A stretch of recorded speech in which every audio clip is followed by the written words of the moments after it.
आज हम लोग शुरू करेंगे बायो-सावर्ट लॉ। पिछले लेक्चर में हम लोगों ने देखा था कि किसी भी करंट कैरिंग वायर की वजह से उसके चारों तरफ मैग्नेटिक फील्ड जनरेट होता है ना। किसी भी करंट कैरिंग वायर की वजह से उसके आसपास मैग्नेटिक फील्ड जनरेट होता है, और ये लॉ हमें बताएगा कि किसी भी वायर के वजह से, करंट कैरिंग वायर की वजह से किसी पर्टिकुलर पॉइंट पर मैग्नेटिक फील्ड की वैल्यू क्या होती है ना। किसी भी पर्टिकुलर पॉइंट पर मैग्नेटिक फील्ड का मान क्या होगा ये बताएगा। कौन सा लॉ? ये बायो-सावर्ट लॉ वैल्यू बताएगा, साथ ही साथ डायरेक्शन भी बताएगा। ठीक है, तो इसको हम लोग आज देखेंगे। तो लिखें इसको, this law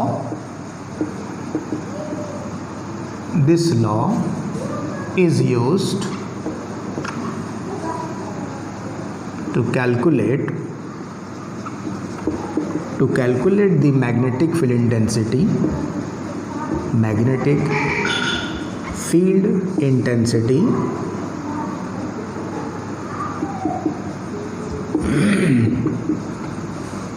at a point due to a current carrying wire।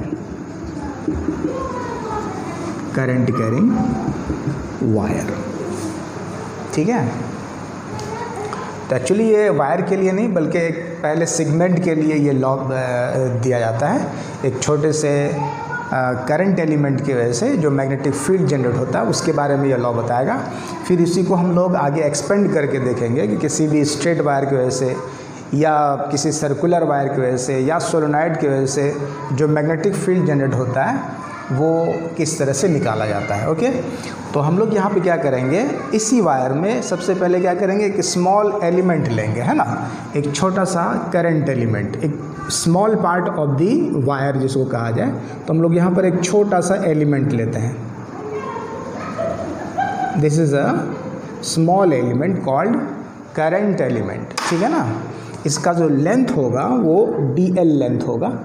ठीक है, एक छोटा सा पार्ट है ये, और इस छोटे से पार्ट के वजह से किसी पर्टिकुलर पॉइंट पर मैग्नेटिक फील्ड हम लोगों को जानना है।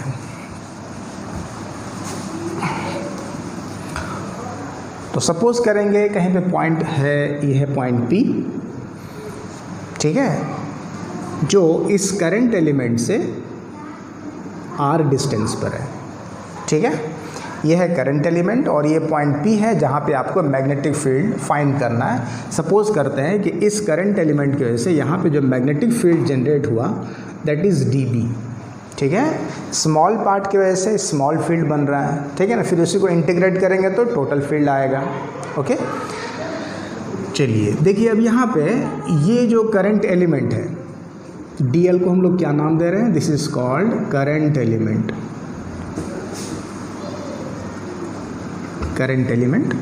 और ये dB क्या है, dB is the magnetic field.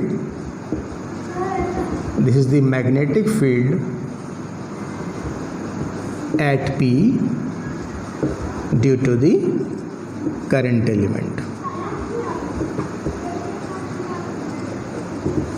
ठीक है, इस करंट एलिमेंट की वजह से यहाँ पे जो मैग्नेटिक फील्ड बना है उसकी वैल्यू हम लोग dB ले रहे हैं। ठीक है, देखिए ये जो DL एलिमेंट है it is a vector quantity. चूँकि स्मॉल पार्ट जब भी होगा वायर का, कोई सा भी स्मॉल पार्ट होगा तो वो एक स्ट्रेट लाइन होगा। स्ट्रेट लाइन मतलब vector quantity.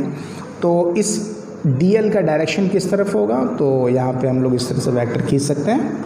So this is DL vector. ठीक है ना, और ये है डिस्प्लेसमेंट वेक्टर किसका, DL का पॉइंट P से। तो ये भी एक वेक्टर ही है। ठीक है, this is the distance between the current element and the desired point जहाँ पे आपको मैग्नेटिक फील्ड फाइंड करनी है। तो दो वेक्टर यहाँ पे है, एक DL वेक्टर, दूसरा R वेक्टर, और इन दोनों के बीच एंगल यहाँ पे सपोज करो थीटा है।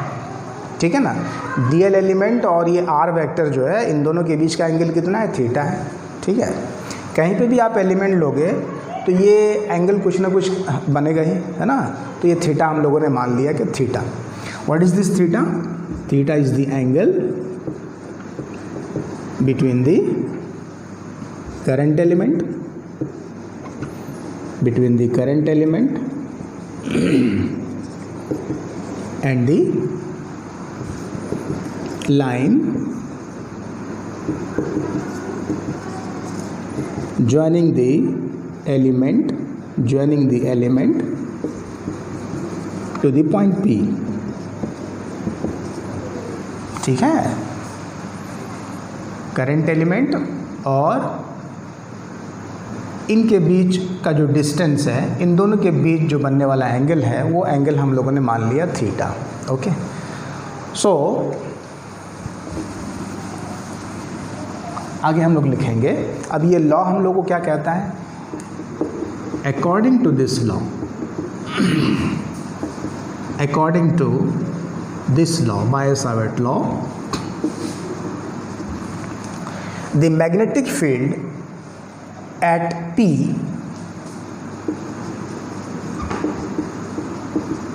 the magnetic field at P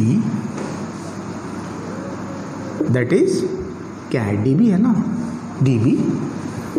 पहला लॉ लिखते हैं, मैग्नेटिक फील्ड जो P पर बना, इसके वजह से, इस एलिमेंट की वजह से, यानी dB, वो dB किसके प्रोपोर्शनल होता है? It is directly proportional to the current flowing through the element. ठीक है ना, इस एलिमेंट से होकर जाने वाला जो करंट होगा उसके डायरेक्टली प्रोपोर्शनल होगा। डायरेक्टली प्रोपोर्शनल का मतलब क्या होता है कि अगर करंट की वैल्यू ज़्यादा होगी तो फील्ड भी क्या होगा? ज़्यादा होगा, है ना। अगर ये क्वांटिटी ज़्यादा हो जाएगी तो ये भी ज़्यादा होगा। जितना ज़्यादा करंट होगा उतना ही स्ट्रॉन्ग मैग्नेटिक फील्ड बनेगा, है ना। Also the magnetic field depends on length of the element, that is dl। ठीक है ना, dB proportional to I, dB also proportional to dl। ये दो लॉ हो गए। तीसरा लॉ क्या कहता है? तीसरा लॉ कहता है कि मैग्नेटिक फील्ड यहाँ पे बना है, it is also proportional to sine of the angle between current element and the line joining the element to the point P। यानी ये थीटा जो है, इस थीटा के साइन के प्रोपोर्शनल होगा। जो मैग्नेटिक फील्ड यहाँ बनेगा वो इस थीटा के साइन, यानी कि साइन थीटा, उसके प्रोपोर्शनल होगा।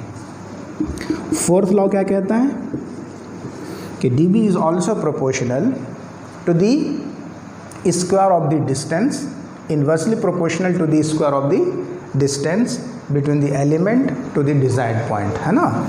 यानी ये फोर्थ लॉ कहता है कि ये जो डिस्टेंस है, इस डिस्टेंस के इन्वर्सली प्रोपोर्शनल, है ना, स्क्वायर के इन्वर्सली प्रोपोर्शनल। ठीक है, एक तरह से इन्वर्स स्क्वायर लॉ है ये। तो देखिए, जैसे जैसे आप डिस्टेंस मतलब डिस्टेंस अगर ज़्यादा होगा, अगर पॉइंट P जो है एलिमेंट से दूर होगा तो मैग्नेटिक फील्ड की वैल्यू भी क्या हो जाएगी? कम होती जाएगी ना। ये क्वांटिटी अगर कम होगी तो ये ज़्यादा होगा, और अगर ये क्वांटिटी ज़्यादा होगी तो ये क्वांटिटी क्या हो जाएगी? कम हो जाएगी। इन्वर्सली प्रोपोर्शनल का मीनिंग यही होता है ना। तो ये चारों लॉ हैं, ठीक है ना। अब इन चारों को अगर हम लोग एक साथ कंबाइंड फॉर्म में लिखें तो क्या होगा? इन कंबाइंड फॉर्म हम लोग लिख सकते हैं dB proportional to I into DL into sine theta upon R square. ठीक है, dB proportional to I DL sine theta by R square. ये एक साथ इस लॉ को लिखा जाएगा। तो इसी को हम लोग कहते हैं बायो-सावर्ट लॉ। ठीक है, अब देखिए ये प्रोपोर्शनल साइन हम लोगों को एलिमिनेट करना, हटाना है, और यहाँ पे इक्वल करना है इसको। तो इक्वल करने के लिए बैलेंसिंग कांस्टेंट आता है यहाँ पे, है ना। तो यहाँ पे जो कांस्टेंट आएगा that will be mu naught by 4 पाई।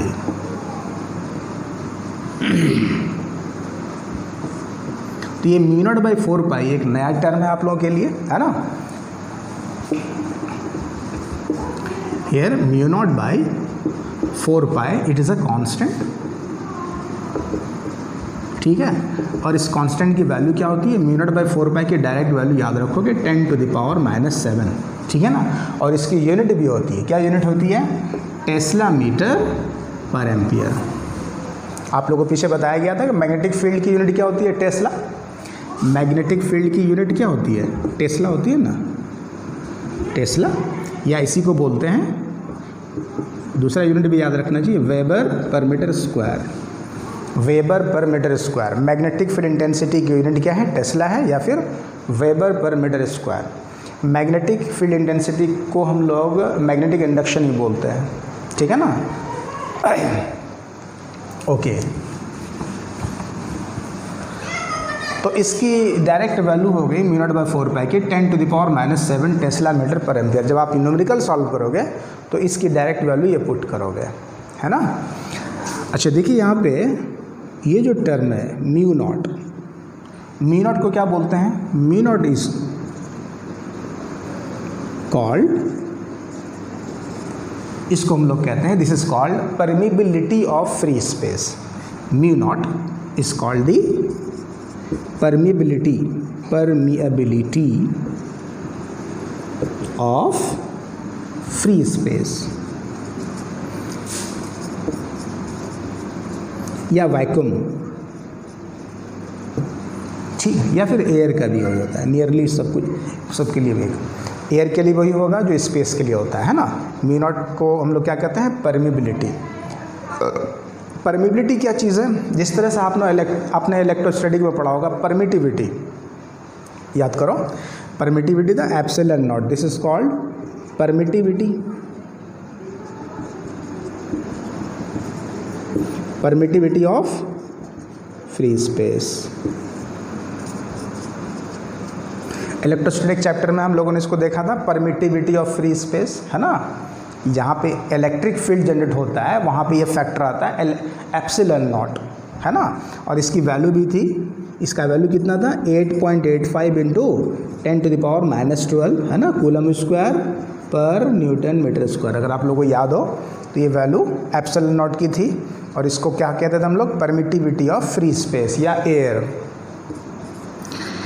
बिल्कुल उसी तरह से यहाँ पे हम लोग मैग्नेटिज्म में देखो, मैग्नेटिक फील्ड यहाँ पे जनरेट हो रहा है, तो उसके लिए फैक्टर क्या है? परमिबिलिटी। और इसकी वैल्यू कितनी होती है? परमिबिलिटी की वैल्यू क्या हो जाएगी? देखो, अगर हम इसी को ऐसे लिखें चेंज करके, μ0 इजिकल टू क्या लिखोगे? 4π इंटू 10⁻⁷, है ना, टेस्ला मीटर पर एम्पियर। बोलो क्लियर है? μ0 को क्या बोलेंगे? 4π इंटू 10⁻⁷, ये इसका न्यूमेरिकल वैल्यू हो गया। और इसका नाम क्या है? Permeability. This is the factor of magnetic field, ठीक है। और अगर आपको याद हो तो देखो, जो हमारे जो आसपास है, हमारे आसपास मैग्नेटिक फील्ड और इलेक्ट्रिक फील्ड दोनों ही है ना, इलेक्ट्रिक और मैग्नेटिक फील्ड। यहाँ तक के देखो, जो लाइट होती है ना, लाइट क्या है? This is an EM wave, electromagnetic wave, यानी it is the combination of electric field and magnetic field. इसमें दोनों फैक्टर है, इसीलिए स्पीड ऑफ लाइट की जो वैल्यू दी जाती है वो कुछ इस तरह से दी जाती है। देखो, c = 1/√μ0 इंटू एप्सिलॉन नॉट। ये है फॉर्मूला किसका? स्पीड ऑफ लाइट का। अगर आप μ0 की वैल्यू और एप्सिलॉन नॉट की वैल्यू रखोगे या सॉल्व करोगे, you will get the answer 3 × 10⁸ metres per second, जो कि स्पीड ऑफ लाइट होती है। μ0 की वैल्यू रख दो 4π इंटू 10⁻⁷, और एप्सिलॉन नॉट की वैल्यू 8.85 इंटू 10⁻12। ये सारा यहाँ पे रख के सॉल्व कर लो तो आपको क्या वैल्यू मिलेगी? 3 × 10⁸ मीटर पर सेकेंड। क्लियर है? तो ये है, हम लोग इसको कहेंगे परमिबिलिटी, और ये हो गया परमिटिविटी, ठीक है। उसी तरह से जिस तरह से यहाँ पे हम लोगों ने देखा था एब्सोल्यूट परमिटिविटी, उसी तरह से यहाँ पे भी होगा absolute permeability, which is denoted by μr, ठीक है ना। तो μr इजिकल टू क्या हो जाएगा? एप्सिलॉन r इजिकल टू क्या हुआ था? देखो, epsilon equal to epsilon r into epsilon naught, ये एक फॉर्मूला था, ठीक है ना। ये एप्सिलॉन क्या था? This is the it was the absolute permittivity of the medium, और ये क्या है रिलेटिव परमिटिविटी, और ये क्या है परमिटिविटी ऑफ फ्री स्पेस। उसी तरह से यहाँ पे भी रिलेशन होगा, तो म्यू आर इजिकल टू क्या हो जाएगा mu upon mu naught. Relative permeability, this is called relative permeability, relative permeability is defined as the ratio of absolute permeability of the medium divided by permeability of free space। समझ में आ रही बात? तो ये एक रिलेशन, इसको भी याद रखना है। ओके, जनरली इसका यूज़ बहुत ही कम होगा, सारा का सारा न्यूमेरिकल जो है वो हम लोग मिनट में ही देखेंगे, है ना, यानी एब्सोल्यूट यानी परमिबिलिटी ऑफ फ्री स्पेस पे ही डिपेंड होगा, ठीक है। ओके, तो हम लोग बात कर रहे थे बायो-सावर्ट लॉ की। तो बायो-सावर्ट लॉ ने हम लोग को क्या दिया, एक छोटे से एलिमेंट की वजह से किसी पर्टिकुलर पॉइंट पर मैग्नेटिक फील्ड की वैल्यू, ठीक है, और वो रिलेशन जो हमारे पास आया वो क्या आया, देखिए फाइनली जो हमारे पास रिलेशन आया, इस स्मॉल एलिमेंट की वजह से यहाँ पे जो मैग्नेटिक फील्ड बना है उसकी वैल्यू आ गई D B is equal to mu naught upon 4 pi I into D L into sine theta divide by R square, ठीक है। और ये लॉ वैलिड है सिर्फ और सिर्फ किसके लिए, स्मॉल एलिमेंट के लिए, है ना, ये छोटे से पार्ट के लिए। अभी हम लोग ये पूरे वायर का निकालेंगे, किसी सर्कुलर वायर का भी निकालेंगे डिफरेंट पॉइंट पर, बट ये जो पर्टिकुलर लॉ दिया गया ये सिर्फ एक छोटे से एलिमेंट की वजह से दिया हुआ है, ठीक है। अच्छा, अब चूँकि मैग्नेटिक फील्ड एक वेक्टर क्वांटिटी है तो इसको वेक्टर फॉर्म में कैसे लिखा जाएगा, तो देखो इसी चीज़ को हम लोग ऐसा लिख सकते हैं, see mu naught by 4 pi, ठीक है, आई को यहाँ लिखते हैं। देखो D L into sine theta, इसी चीज़ को लिखा जा सकता है D L into R into sine theta divide by R cube. Mathematically ऐसे ही है, देखो mu naught into I by 4 pi D L into R into sine theta by R cube, ठीक है। ये मैथमेटिकली बिल्कुल करेक्ट है, ऊपर नीचे आर से एक मल्टीप्लाई कर दिया गया है।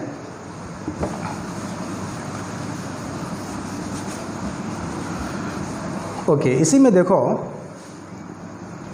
अगर आप लोगों ने क्रॉस प्रोडक्ट पढ़ा होगा वेक्टर चैप्टर में, याद करो क्रॉस प्रोडक्ट क्या होता है, A cross B is equal to, general इसका जो फॉर्मूला आता है वो क्या था, A into B into sine theta into N cap, यही था ना। ए क्रॉस बी हम लोग क्या लिखते थे, magnitude of A into magnitude of B into sine theta. What is this theta? Theta is the angle between A and B. जो vector था ए और बी वेक्टर, मान लो ये वेक्टर ए है और ये वेक्टर है बी, तो इन दोनों के बीच का जो एंगल था, एंगल हमेशा क्या होता है, ये वाला एंगल होता है, छोटा वाला एंगल। देखो ए और बी के बीच का जो एंगल होता है वो कैसे डिफाइन होता है, पहले दोनों के टेल को मिला दिया जाए। ए और बी के का जो टेल है, मान लो ये दोनों टेल यहाँ पे मिला हुआ है, टेल से टेल मिलाना है या फिर हेड से हेड मिलाना है, और उन दोनों के बीच का जो छोटा वाला एंगल होगा that is called angle between the vectors. देखो यहाँ पे दो एंगल बन रहा है, एक एंगल तो ये है, दूसरा इधर भी है।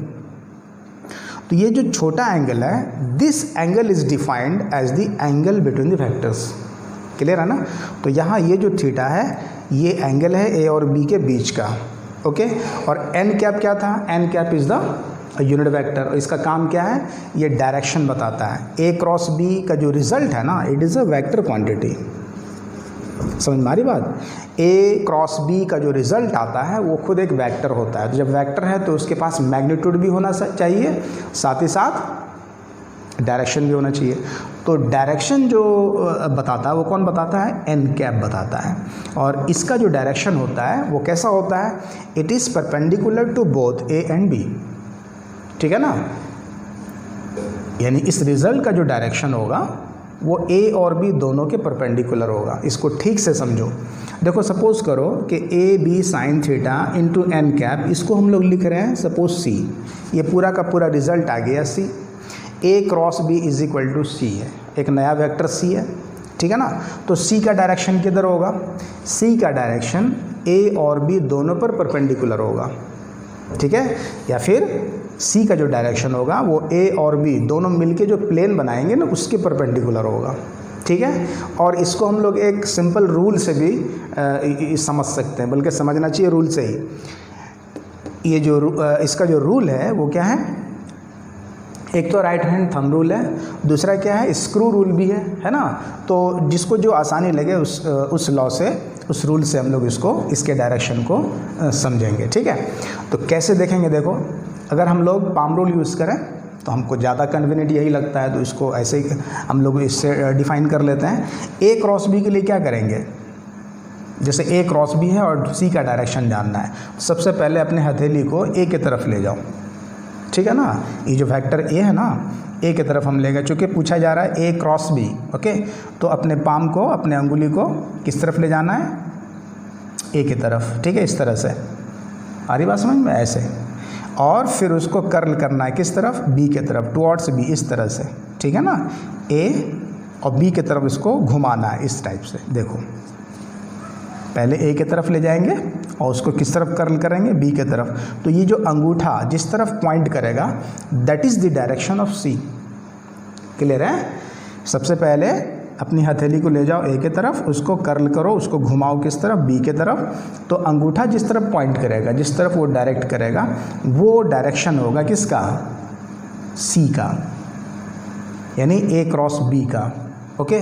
तो इस तरह से अंदर की ओर देखो, यहाँ पे जो डायरेक्शन हो रहा है वो वाइट बोर्ड के परपेंडिकुलर और अंदर की ओर। क्लियर है ना। तो सी का डायरेक्शन यहाँ पे कैसा है, perpendicular to the plane, perpendicular to the board, white board, directing inward. समझ में आ रही बात, perpendicular to the plane, directing inward, अंदर की तरफ। तो इनवर्ड डायरेक्शन को हम लोग क्रॉस से डिफाइन करते हैं, इस तरह से, क्रॉस से। समझ रहे हो, थोड़ा सा हम लोग ए क्रॉस बी को पढ़ रहे हैं यहाँ पे पहले, उसके बाद आपको ये एक्सप्रेशन समझ में आएगा, ठीक है।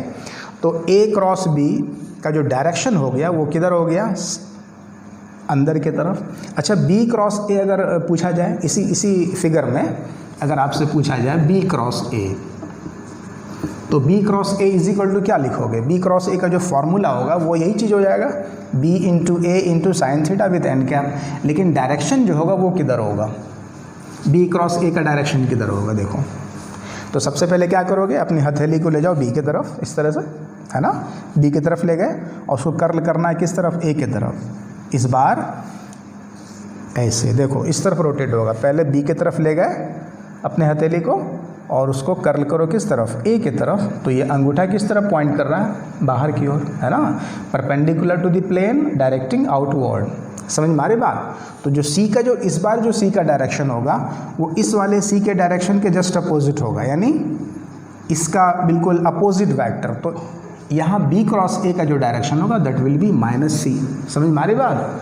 अगर सी का डायरेक्शन इनवर्ड है तो माइनस सी का डायरेक्शन किस तरफ हुआ, आउटवर्ड।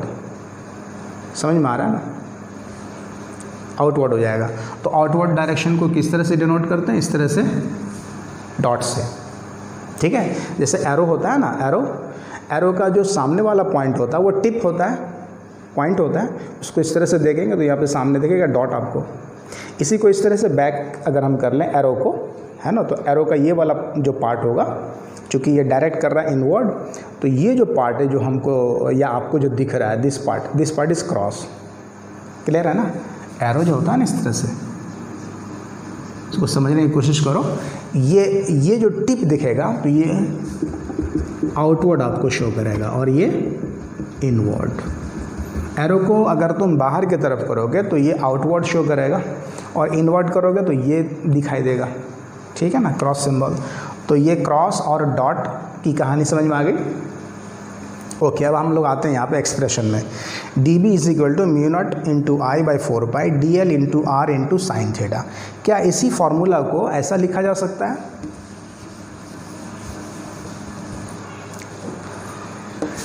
अब हम लोग इसको ऐसा लिख सकते हैं, D V is equal to mu naught into I upon 4 pi. देखो ये जो क्वांटिटी है D L into R into sine theta, इसको हम लोग लिखने जा रहे हैं D L cross R. This is D L vector cross R vector. देखो समझो, जिस तरह से ए क्रॉस बी का फॉर्मूला होता है ए बी साइन थीटा, उसी तरह से ए बी साइन थीटा को ए क्रॉस बी भी तो लिख सकते हैं ना। यहाँ पे वही किया जा रहा है। देखो D L into R into sine theta को लिखा जा रहा है डी एल क्रॉस आर, ठीक है, क्योंकि D L cross R is equal to फिर से लिख सकते हैं D L into R into sine theta, और नीचे क्या है आर क्यूब है, तो इसको ऐसे ही रहने देंगे, इसमें कोई चेंजिंग नहीं। तो डी बी एक वेक्टर क्वांटिटी है, magnetic field is a vector quantity, और इसका डायरेक्शन कौन देगा, इसका डायरेक्शन देगा डी एल और आर। समझ में आ रही बात। तो डी बी का डायरेक्शन किधर होगा बताओ, डी बी का डायरेक्शन होगा डी एल और आर दोनों के परपेंडिकुलर, जैसे कि यहाँ पे हुआ था सी का डायरेक्शन ए और बी दोनों के परपेंडिकुलर। क्लियर है ना, direction of C is perpendicular to both A and B, ठीक है। तो यहाँ पे वही हो रहा है कि डी बी का जो डायरेक्शन होगा perpendicular to d L vector and are vector, और perpendicular to the plane containing d l and r, ठीक है। देखो समझो इसको, जो डी बी का जो डायरेक्शन होगा वो क्या हो जाएगा, perpendicular to both D L vector and are vector. समझ में आ रही बात। डायरेक्शन ऑफ डी बी हमेशा क्या होगा, डी एल और आर के परपेंडिकुलर होगा, ठीक है। तो इस पर्टिकुलर केस में यहाँ पे देखो, अगर हम यहाँ पे जानना चाहें कि डी बी के डायरेक्शन किस तरफ है तो क्या करें, तो फॉर्मूला कैसा दिया हुआ है डी एल क्रॉस आर। तो सबसे पहले अपनी हथेली को कहाँ ले जाओ, डी एल के डायरेक्शन में। देखो डी एल के डायरेक्शन में ले जाओ, इस तरह से लेगा डी एल के डायरेक्शन में।